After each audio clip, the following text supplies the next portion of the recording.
अधीक्षक महोदय ने ली मुख्य अध्यापकों की बैठक। स्कूल की सुरक्षा के लिए दिए दिशा निर्देश।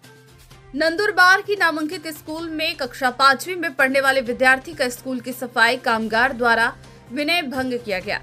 ऐसे गंभीर घटना फिर न हो, इसलिए नंदुरबार पुलिस अधीक्षक श्रवण दत्ता द्वारा घटना के तीसरे दिन सभी जिले के स्कूलों के मुख्य अध्यापकों की बैठक ली गई, जिसमें शासन द्वारा दिए गए दिशा निर्देश बताए गए। वह बैठक में विद्यार्थियों की सुरक्षा संबंधित चर्चा की गई। स्कूल में आई हुई विद्यार्थियों की जवाबदारी स्कूल की है। प्रशासन के दिशा निर्देश अनुसार सभी नियम का पालन किया जाए। वह स्कूल बस चालक कर्मचारी, इनका पुलिस वेरिफिकेशन करना आवश्यक है। वहीं आवश्यकता पड़ने पर 112 नंबर पर संपर्क करें। विद्यार्थी सुरक्षा समिति सखी सावित्री समिति के विषय में चर्चा करने में आई। वहीं स्कूल में शिकायत पेटी, हाई स्कूल परिसर में सीसीटीवी कैमरे लगवाने के लिए कहा। वहीं जिले में ऐसी घटना और घटित ना हो, इसलिए पुलिस प्रशासन अलर्ट है। बैठक में पुलिस अधीक्षक श्रवण दत्ता, उप पुलिस अधीक्षक नीलेश तांबे, अजय महाजन, वहीं जिला शिक्षा अधिकारी, प्रधानाचार्य, मुख्य अध्यापक उपस्थित रहे। केबीएस टीवी न्यूज नंदुरबार से राहुल उपासनी की रिपोर्ट।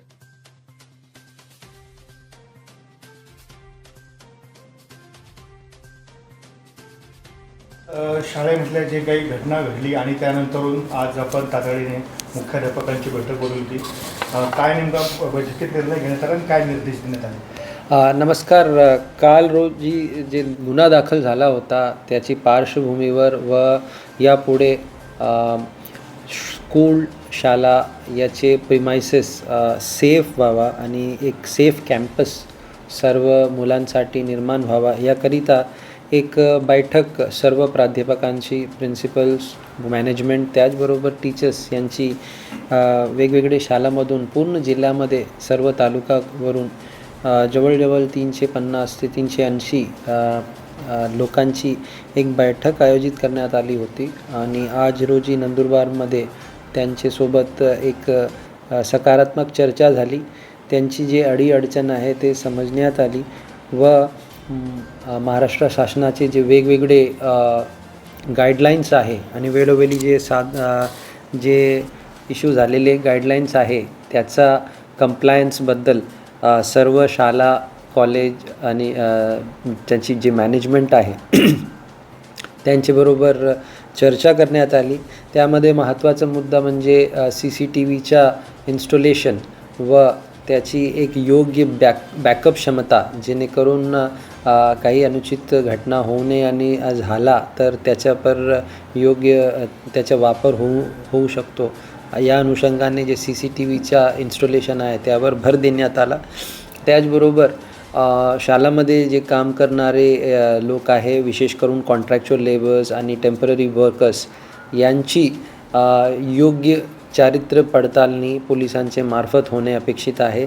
तर सर्व शाळाचे जे काही प्राध्यापक आहे त्यांना आग्रह करण्यात आलेला आहे की सर्वांची चारित्र्य पडताळणी तात्काळ करून घ्यावा।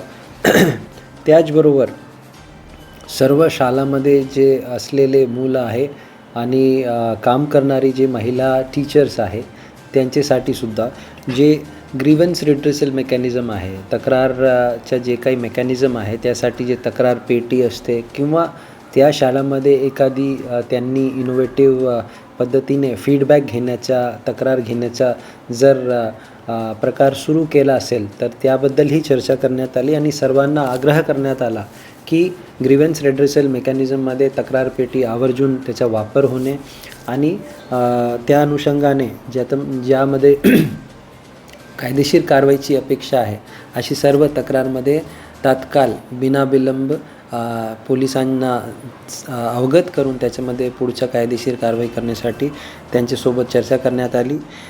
त्यासोबतच पोक्सो कायदा अनुषंगाने जी जबाबदारी आहे त्याबद्दल लीगल अवेअरनेस सर्व उपस्थित असलेले शाळाचे प्रिन्सिपल्स आणि टीचर्स यांना देण्यात आली आणि त्यांची जे डाऊट्स होते ते सुद्धा क्लिअर करण्यात आले। त्यानंतर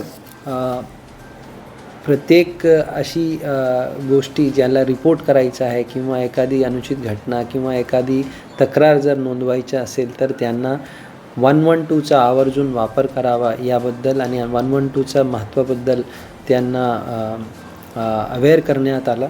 या पद्धतीने व तसेच शाळामध्ये मुलांचं जे इंटरॅक्शन होतो वेगवेगळ्या लोकांबरोबर त्यावर भर देणे आणि शाळेमध्ये जे काम करणारे लोक आहे त्यांची चारित्र्य पडताळणीसोबतच त्यांच्या बिहेवियरवर मॉनिटरिंग ठेवणे आणि त्यांच्याबद्दलसुद्धा वेगवेगळ्या माध्यमातून शाळेमध्ये मुलांचा इतर टीचर्सच्या त्यांच्यासोबत काम करणाऱ्या लोकांचा फीडबॅक घेऊन त्यांची बिहेवियरची मॉनिटरिंग करण्याबाबतसुद्धा सर्व शाळेचे मॅनेजमेंट आणि प्रिन्सिपल्स यांना सूचना देण्यात आली.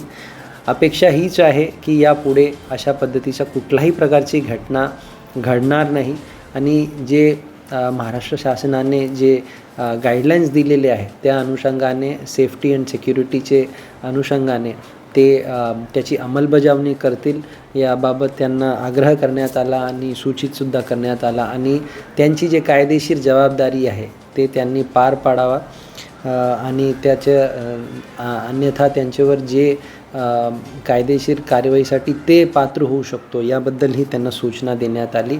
एकंदरीत चांगली एक सकारात्मक चर्चा झाली आणि मला अपेक्षा आहे की सर्व शाळेचे जे काही मॅनेजमेंट टीम आहे ते या गोष्टीवर लक्ष देतील आणि आपल्याकडे कधी अशी पुढची घटना होणार नाही.